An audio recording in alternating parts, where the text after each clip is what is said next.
The following segment is sponsored by Cache Valley Creamery.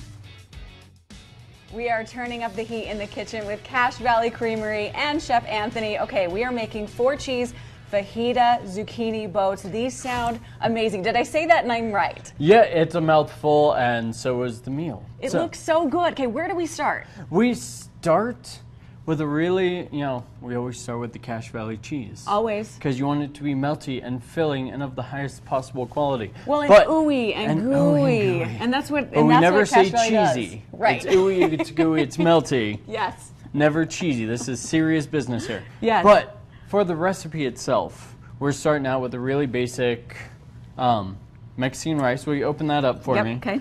Because we want the camera to see. Oh my gosh. Sorry, there's a button there, Kari. There's a button. I've never cooked in my life, apparently. Okay, here we go. Never used a rice cooker in her life. I really haven't, so Okay, I'm learning today. a really simple Mexican rice. Okay. That you want to take it out hot.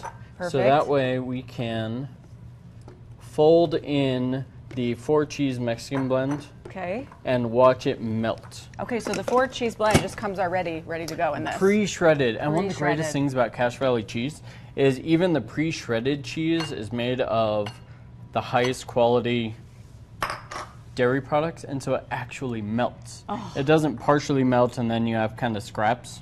Right, and you know the difference too. You know the difference when you get that melty, ooey gooiness. So, yes. So we just load up each zucchini, but do we carve them out a little bit? Yes. So while the rice is cooking, you do everything else. You saute peppers, onions. Okay. You cut and hollow out your zucchini, and you want to make sure the zucchini is nice and thin, a nice 1/4 inch thickness. Okay. Because as tasty as zucchini is, you want more of the filling and the cheese and the topping than you do of the actual zucchini. That's a good point. Okay, so make sure you hollow out enough. Hollow out enough. Okay. And then because we're topping this, we don't want mounds.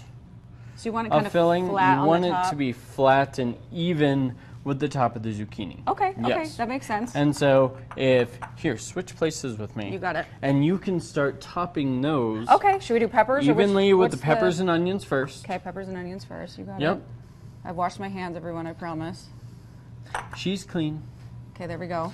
And while I was writing this recipe, and then cheese, yes. Okay. But you want to set it down first. Okay. Because when you actually bake these, the cheese is going to kind of melt everywhere. So you want the cheese to only melt onto the zucchini. Yeah, you don't want to waste any of this. If you put them side by side, the cheese is just going to melt into the other zucchini next to it. Okay, so you want to make sure and not waste any of that. Okay, where can we get Cache Valley Creamery cheese? Cache Valley Creamery cheese, Associated Food Stores. I do Harmon's because they have the largest selection of both sliced and shaved and brick. Okay, amazing. Okay, I'm going to take a bite of this. Yes, and you tell me why this is such a good recipe for families. Simple recipes. It is whole food, plant-based, full of nutrition, and still cheesy and ricey enough that my kids devour it. I have 5 kids at home, they all eat it. My daughter would tell you this too. Where can we find this recipe too? This recipe is going to be on CacheValleyCreamery.com. Okay, amazing. Thanks so much, Chef Anthony. It's great to see you. Yum, I'm going for more.